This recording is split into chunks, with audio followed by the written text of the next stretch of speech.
All right, everybody, welcome to another episode of Insurance 360, first one in 2025. Woo! Let's go.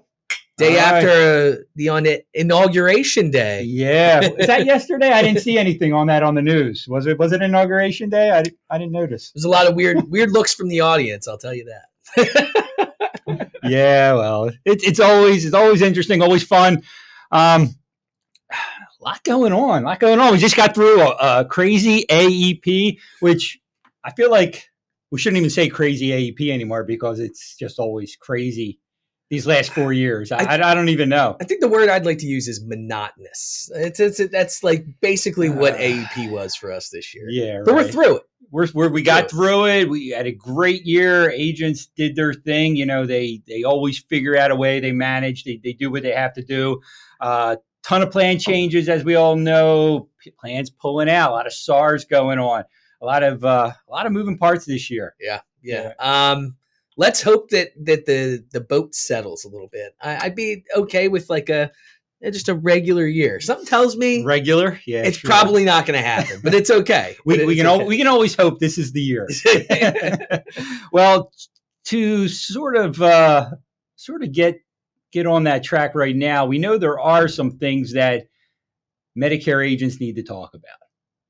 So, like always, regulation in our industry is sort of the norm, but it's, again, this year, off the hook. Big changes coming.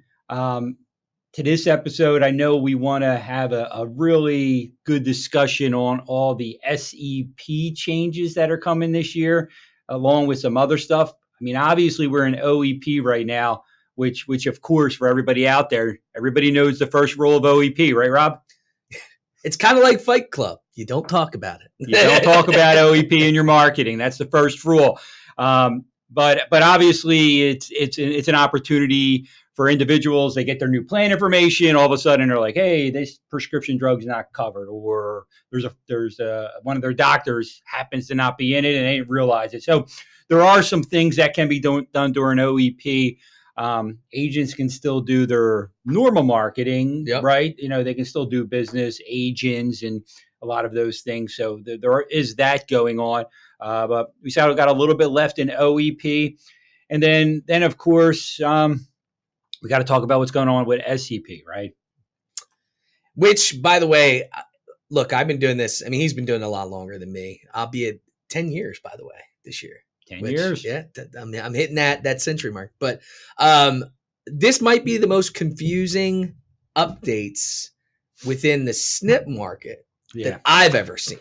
And it's already confusing as it is. Well, the last couple of years, they've changed anyway. It's like, okay, we're going to do monthly. Oh, no, wait, it's quarterly. And then AEP will be your fourth quarter one. So they've gone to come back and forth with the SEP stuff a couple of times. But we figured the best thing to do was to actually bring on an expert onto the episode so that, you know, we didn't screw up, right? We didn't misspeak. So we actually have with us today one of our longstanding friends. So for those of you that have been in the Medicare industry, you probably know Nicky Skubal. So Nicky is over at Aetna right now. She is the strategic leader over at Aetna for D-SNP and SEP. She knows everything about this, right? I'm gonna rise that up, you know, and hopefully I don't have any gotcha questions set up for her today. But Nicky, we are so happy for you to join us today, taking a couple of minutes, try and give some clarity to the confusion that is the SEP changes this year. Thanks, gentlemen. Yeah, it's great to be here. Nice to see you as always. Love working with our Pinnacle partners. And yeah, it is confusing from the outset because it is a change. And like you said, dual special needs plans for that dual eligible community, it can be complicated if you're not familiar with it. But I also want brokers, everyone to kind of take a breath. It's not as bad, I think, as everyone thinks it is, because the rules are fairly clear cut, you know. And again, like you said, Bob, you know, we've been able to use that quarterly SEP. I think it was 2019. Don't quote me on that. You called me an expert here, but several years that quarterly SEP has been has been around, and it was kind of a safety net. So if somebody made the wrong choice, or like you said, if maybe it's the same reason someone might want to use OEP, their provider was no longer in network, they found some benefits that might have been a better fit for their health outcomes, they could make that change. And that's going away. And so I think the first and most important thing we need to clarify is that for all dual eligible consumers, and anyone who qualifies for low income subsidy, that's LIS or extra help, they don't have to be dual. Anyone who qualifies for LIS, anyone who qualifies for D-SNP, there is no longer a quarterly SEP in 2025. It's gone. That's a big deal. I mean, if nothing else Yeah. gets discussed today, the agents need to understand that point. I mean, that's critical, because that's just a huge change in itself. Yeah. Massive change, because everyone's kind of come to rely on it. And, we know that a lot of agents who have mixed books of business, who sell every line of business. When we talk about MAPD, even MedSup and PDP and D-SNP, they would do a lot of their D-SNP business after AEP was closed. They focused on the people that were restricted to AEP sales, and then they'd move on for the remainder of the year. So it does require a different type of business strategy. So what is available? Let's talk this through. So again, we know OEP is here. It's the same rules for everyone. And again, the Fight Club rules is that you can't talk about OEP during OEP. So that changes the marketing. So what can we do, right? How does this work? So there is an integrated care SEP. So I know that sounds complicated, but it's an SEP for those who are full benefit dual eligible. So when we talk about full benefit dual eligible, this is where we get into the acronym alphabet of Medicare. We talk about those who are QIMB plus, SLIMB plus, so that's QMB plus, SLMB plus, and FBDE, full benefit dual eligible. So those are our full duals. They now have a once per month election to go into a fully integrated dual eligible. You're going to hear the acronym FIDE, or a highly integrated dual eligible. That's a HIDE, a FIDE or a HIDE. Those are different types of D-SNP plans that states offer, right? So not every state has a HIDE or a FIDE available. So that's the other important thing. And carriers have contracts in their states. So again, it's going to vary by state what plan is available based on the state's contracting, and then it's going to depend on which carriers have won those awards. So a HIDE or a FIDE, if someone is full dual, they can once per month, not that I'm not suggesting they should do this once per month, but they have an opportunity. If they find themselves in a plan that's no longer the best fit for their health needs, they can move. So that's out there. But it's important for agents to remember that a HIDE or a FIDE is a very specific type of D-SNP plan. And it doesn't just mean the person has the same Medicare and Medicaid carrier. So I think that that's some confusion I've seen out there from brokers. I've heard that in person. And that's not the case. Does that make sense, guys? Am I taking you down the right path? Yeah, no. I think these are the nuances we want to really get some clarity on, because you're right. What we've heard is, with the integration, is that you're looking at which carriers have the contracts, the Medicaid contracts in the states, and our understanding is maybe only half the states even have the opportunity to even offer this. So half the country, this doesn't even count for, right? This doesn't even come into play with these changes, which is really amazing. Like, I don't want to say CMS maybe didn't realize this, or something, or they just like, hey, we're going to do this.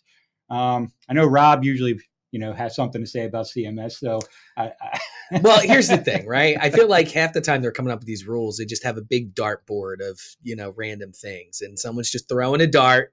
They hit it and they go, all right, well, this is the rules for this year. Let's throw it in final rule. You know what? It's not going to make it this year. Let's throw it in next year's final rule. Yeah. And what's your famous quote about the government? The government, yeah.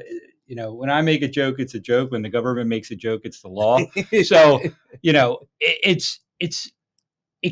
it's almost hard to believe that they would have went into this saying we're going to cut half the people of the country out of this opportunity, right? It's one of those things where, maybe it's a misstep. Maybe, we'll talk a little bit about our good friend coming in, Dr. Oz. Maybe Dr. Oz will put his our savior, our savior, Mr. Dr. Oz. Well, we don't know yet exactly. On a little bit of this, and this actually has been set in motion for quite a few years. It wasn't just new to the 2025 final rule, and it goes back prior to this current administration. The goal for CMS has been to move dual population toward integration for quite some time. So again, the states are catching up, but I'll give you guys a little background on that. In that, when we talk about a fully integrated dual eligible plan, and you all know, and your brokers who work with the dual population know, these are our most vulnerable members, right? They're people who typically live in poverty. They usually have 3 or more chronic conditions on average. They don't necessarily have the best grasp of health literacy. I mean, Medicare is complicated for those of us who do it every day, let alone people who might be struggling with other factors, who don't have an education in health insurance, for example, and don't, we talk about the complications of CMS regulations, right? So what they have found with the FIDE plans is that consumers who are enrolled, the beneficiaries who are in a FIDE, they have better health outcomes. And they've also found, and this is probably the kicker, they're easier for the state to administer. So the state Medicaid plan, they're easier for CMS to administer. They're easier for the carriers to administer, but they also cost less. They cost everyone less money. So again, government at a state and federal level, the health plans, and they're giving the members a better outcome. So that's the goal. There is a good intention behind it. It is to help these most vulnerable beneficiaries get the health care they need. But to your point, it's not being rolled out consistently because every state decides when they will, create these plans in their markets. But the intention has been, and of course it's always subject to change, that every D-SNP plan would be integrated by 2030. So that's the eventual goal, as long as we stay on this path. And of course, my crystal ball is broken. So yeah, I think we all feel that way sometimes. So what we're looking at, let's just maybe we'll come around, and what we're looking at is half the country right now. We know, as we're rolling this out, there is some opportunity still. yes. The other half is really, AEP is going to be your big opportunity to change, possibly OEP, depending on the circumstances. Um, and then also, I don't want to spend a lot of time on it, but we know there are possibly not possibly, there are some stated changes coming to the disaster SEPs, which, I mean, it feels like there's a disaster every other day anymore, but, and we see a lot of them, but starting April 1st, Rob, check me on that, April 1st, April 1st, all the disaster SEPs are going to be required to go through CMS directly. They're not going to be agent assisted enrollments. Probably still more to come on that. I know, we have that conversation. The first thing I always get asked by an agent here this year already has been questions like agent of record and those kind of things. I don't know that that's all been quite flushed out, so we can't really speak, to that. We certainly feel like there should be a system set up, but that's probably not done yet. I mean, I haven't heard anything on it, so we'll just say more to come on that. But we know April 1st, the disaster SCPs, the change there is also going to make a big deal. So a lot of SEP stuff going on right now, and it's a big market. I mean, Nicky, you've been doing this a long time with us in the SNP marketplace. I mean, our SNP business has been steadily increasing year over year, and I know you've probably seen the same thing. So, I mean, what do you think? What do we think is going to happen for this year? I mean, what's with the marketing? I'm an agent. This was my marketing. What happens now? Yeah, so I think there's a couple of other things I want to touch on too. So I want to make sure that all the brokers out there understand. So we know that the monthly integrated SEP, that's for full duals who live in a service area where there's either a HIDE or a FIDE. And we could clarify those acronyms if you'd like, Bob. But that's one SEP that is available. So there are several markets where that is an option.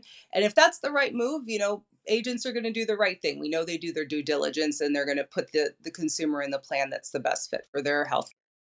But there also, it's important to remember, and I think this is important to think about not only from, really from a retention standpoint, is that there is a dual slash LIS SEP available for those who are a full dual, whether they live in a FIDE or a HIDE market, or what we call coordination only D-SNP market, or a partial dual, or somebody who has LIS and extra help. They can, on a monthly basis, should they want to, they can leave. And this is up till December 1st. They can leave their D-SNP or their MAPD plan and go back to original Medicare, and they can pick up a PDP. And the point that's really needs to make sure that agents understand there, and especially we talk about that retention, is that if they choose to do that, unless they have another qualifying life event that generates an SEP for them, they're going to be there till AEP, because we no longer have that quarterly SEP. So that's one of the things that's really important for brokers to understand, that, we know there's always confusion out there. Again, we talk about this. These are groups of people who don't necessarily understand all the options. They don't have maybe the best health literacy.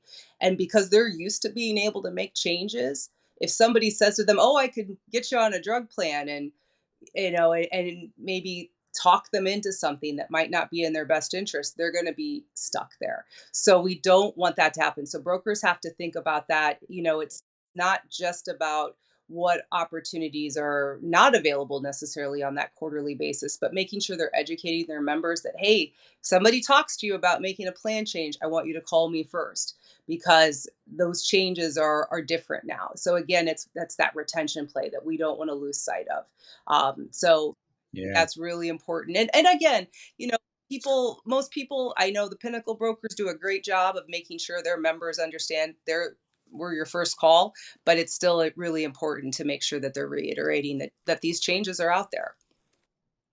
Yeah. No, and I've already seen, even from you guys over at Aetna, some of the marketing materials that have been coming out. I know here at Pinnacle, we're going to have some pretty extensive cheat sheets available. The agents are really going to, as your point you mentioned many times, they're going to have to do their due diligence, right? They're going to have to see what are they qualified for, and then it's one of those things like, do they qualify for a HIDE? And it's going to be a little arrow. Then you can go here. If it's Friday, it goes here. What state are you in, right? And it's going to be sort of this roadmap that we're going to lay out for them, because it is going to be pretty complicated, especially for those agents that are in multiple states, because obviously it could be very different depending on the state that you're in and what's available in those states. So, I know you guys have already started rolling out some marketing stuff on there. I imagine as we get closer, we'll probably do a lot more of this, after OEP as well. So are you anticipating having a lot more training from the company level as well? I mean, I would imagine it's going to probably need to be sort of an ongoing item, an important education piece to you at Aetna. Is that Absolutely. Absolutely. And I think, as you guys know, because we all start talking about AEP, around June. We're getting ready to start talking about 2026 AEP right now, which is always hard to believe. I never quite know what year it is, because we're always a year, right? going ahead? So we're in 2025. But yeah, that's a great point. We do have resources that we've made here at Aetna, and the broker managers and the teams out in the field have them. You all have them. I know I've been lucky to partner with Serena and do some work for your agents, and I know we've got more of that coming in the future. And so the resources that we have will be great complements to what you all create, and make sure that agents have everything that they need to be able to have that quick reference. Because, like you said, if they're working in multiple states and there are different rules, different types of plays, just like it is now, they take that quick minute to double check. But I also think, again, when we talk about retention, It is a big change. It's a different way of doing business. It does require kind of slowing down and re-examining for agents. How am I going to build my book this year? Because that's always important. They want to retain, they want to grow, and we get that, and this might feel like they're losing something. I can understand that because it was simply easier before. If you met somebody who qualified, you had that quarterly SEP open to you. But now I want agents to think, okay, let's reframe it. For those who are working in coordination states only, this is a great opportunity for them to focus on the fact that it's a retention opportunity. They don't have to worry about constantly checking in with those consumers who did have that quarterly available to them. They can kind of breathe a little bit more easily and think about other strategies of how they're going to build their book. So there are some pros to it if we allow ourselves to see that silver lining. Not to Pollyanna, these industry changes have not been easy, but we have to focus on what we can control. And I think you asked about different ways that of marketing, and I want to mention that Aetna partners with the National Council on Aging, the National Council on Aging, and we have a program called Benefits Checkup. And this is a program that that agents can get to pretty easily. They can either get to it through Think Agent, which is our online tool. That's an app that for enrollment and a lot more checking eligibility. But they could also go to aetnamedicare.benefitscheckup.org, and in there they can see if there are different things that a consumer or beneficiary may be eligible for. So this is great to check to see if somebody is eligible for LIS. There are potentially 2 million people out there who qualify for low income subsidy and don't know it. So if they become eligible for LIS, that creates an SEP, right? That's an opportunity to enroll someone into a different MAPD plan, or, Aetna has some plans across the country, our Value Plus plans that are designed for people who qualify for low income subsidy. But it also could be the chance to see maybe they haven't recently checked their Medicaid paperwork.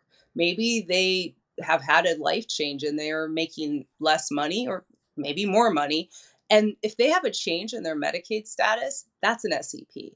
And there are other different things that brokers can work with their consumers on to see if there are opportunities to find those changes. It's a little bit tougher because you have to do a little bit more digging. But at Aetna, we have this. Not only do we have that program, but we have marketing materials on the Aetna marketing portal. We call it AMP. And brokers can go on and they can customize and make flyers and mailers and talk about, hey, I'm going to be doing a benefits checkup. They can work with their local broker manager and their team and get set up at a community organization, or wherever might be the best fit for them. And they can actually conduct these benefits checkups as a service. It's also a great way to keep retaining your members. Maybe it doesn't open up an SEP for them now, but what if it helps them find another community benefit that they didn't know they were eligible for? That reinforces that this is the person I go to when I need help. This is the person who's going to give me the service I need, the expert for everything to do with my healthcare and my financial help, depending on how deep they go with their different services they offer. But it reinforces that trust. And so I think that there's just different ways of looking at it. And I think a lot of brokers are open to that. Yeah, absolutely. Yeah, we love the benefit checkup program. I mean, it's really easy to use, and it gives you just a ton of information on there. Just so many programs that can be taken advantage of by clients. It's just such a valuable resource for agents. And you know what? I mean, it used to be 10,000 a day. I think the rule is now 11,000 a day are aging into Medicare. So we've still got a booming marketplace. The opportunity for agents is still outstanding. The agent channel is still alive and well. I mean, we've seen the call centers out there for all the people that are signing up using call centers. The value add that agents bring when they're meeting with them in person, I think is just huge. And this is just another sort of arrow in the quiver that agents can add, and it's no cost to it for them. I mean, it's just a resource for them. And we've talked about, the seminar programs that we do and some of the other stuff, which marketing wise has just worked really well. So I think to your point, I think it's just maybe we got to change up how we do business a little bit, like we do every year, right? Just to kind of meet what the marketplace is presenting to us. And I think we'll do that again. Yeah. I mean, look, let's be honest, right? Everyone in this room, if you're doing D-SNP and C-SNP, it is traditionally more difficult than your regular MA, right? So I think the people that are doing this, the agents that are in this marketplace, yeah, it's kind of it's an issue, but I think that out of anyone that's making sales, they should be able to handle this a lot easier than just your standard MA person, right? The people that don't want anything to do with the D-SNP and C-SNP market. So yeah, it's a hurdle, but I think these agents have just become accustomed to hurdling every year. Yeah, no, I so agree. For us, I think it's just give them the tools and the education that they need and let them continue to do what they do best.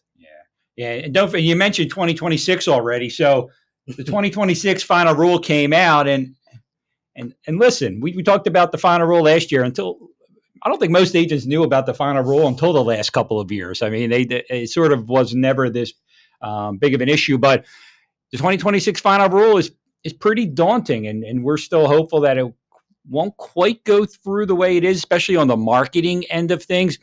I mean, listen, that's great that anything that says Medicare in any way, shape, or form needs to be filed, but I don't know where CMS is doing the hiring, because if they have any idea the load, the lift that would take, they probably need to hire another 20,000 people before that starts happening. So I don't. It's almost like a death blow to the marketing of this if that was to really happen. But we'll see. We'll see. I mean, again, Dr. Oz could come in our savior, come in and change that. And you know, when a new administration comes in, they always put their stamp on something. So we're thinking that could change, but we don't know that yet. So we'll have to address that when it comes. Right? That's a little bit speculative on our part to say that's going to change. I mean, we're hoping he's more of a friend than a foe at this point, but you never know until you see the next final rule. Yeah, I know our compliance area here, Nicky. We file stuff with CMS all the time. The agents send their stuff. It's, you know, is this considered marketing or a communication? Right? What's the rule? Let's talk about premium. Let's talk about giving any benefits on the plan. The dental vision hearing, does it? Let's talk about Part B give backs on there. We know any of that kind of stuff's on there. You know, it's got to be filed, right? So if it's just, hey, come to a educational event or something, that sort of was that communication part of it. So we hope that doesn't go sideways on us this next year. Yeah, I mean, look, and you know, we do logos and websites, and one of the number one things that I always hear is, oh, well, my name's Medicare Mike of Pennsylvania or something, and I got to tell them, look, Medicare Mike, you're gonna need to change your name. Yeah, you're no longer Medicare Mike, just so you know. And I attest that because I tell them, I'm like, look, we're a big company. We had to change our marketing, something we had trademarked for 10 years. Yeah, Connect for Medicare. We had to change our branding. I mean, it just is what you had to do. Yeah, and a lot of these larger organizations had to spend a ton of money to do this. So I try to tell people, especially agents that are just starting out or just getting an online presence, yeah, it sucks you can't use Medicare, but it could suck really worse if you used Medicare and then CMS comes down cracking down on you. So, you know,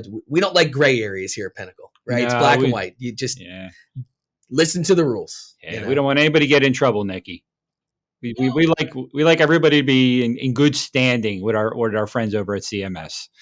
And I think you guys actually, you know, you do a really great job of that. You have a phenomenal compliance team. You're really good. You're making sure your agents know. And I think especially agents who've been in this for a couple of years, sales, regardless, sales and consulting consumers, we have to be nimble. There's always going to be change, whether or not it's coming from CMS, whether it's coming from society, you know, things always going to change. Healthcare is a complex business from the top down and the bottom up. So we all have to be ready to adapt and adjust. And I think if we can keep that mindset and remember that ultimately, which I think, you know, everyone has their why. Everyone has a different reason that they do what they do every day. My why is these members. I think a lot of people have that there. You know, none of us are volunteers, you know, but we all do this with the hope that we're helping other people get what they need. And as a result, a lot of people have been able to build, you know, a career around it in one way or the other. So I think as long as we're focused on the fact that whatever these changes are, as long as we're taking care of our members,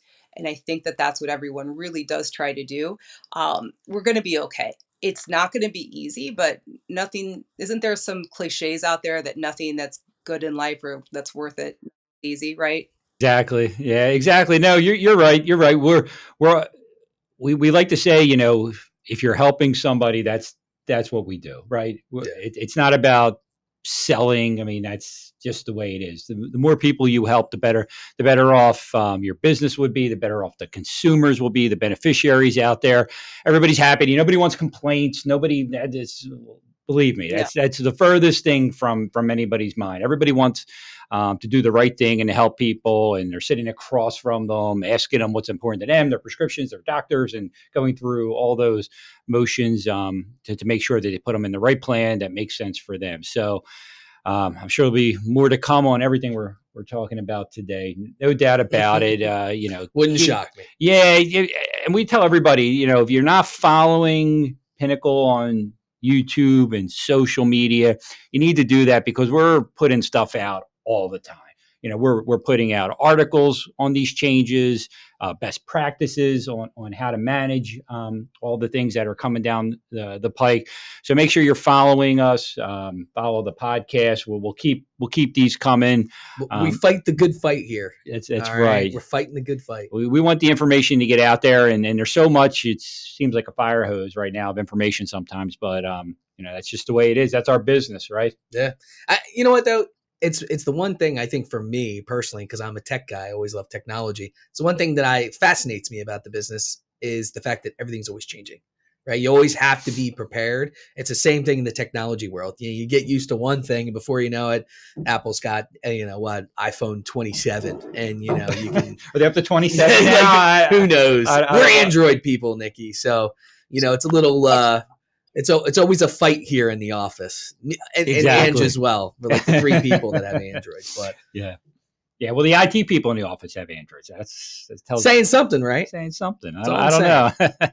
Right. So I think that's the point there too. It shows we can all be in harmony. No, I appreciate that. Any final thoughts, words of wisdom? Any kind of good things that we can leave this with today as we go into the remaining OEP and into the rest of these rules? Yeah. So when in doubt, call Pinnacle or your Aetna broker manager, right? If you're not sure, check, right? And just a reminder that quarterly SEP is gone. It's unfortunate, but we're going to say goodbye to it. It's over. And, your D-SNP beneficiaries who are full duals, if they live in a state where a HIDE or a FIDE is available to them in their service area, they have that monthly SEP available to them. But I also want to go back to, again, we talk about doing the right thing. Just because you can move somebody monthly doesn't necessarily mean you should move them monthly. Right. And what I mean by that is there's going to be times we go back to, their doctor's not in network, and that's the specialist they absolutely have to see.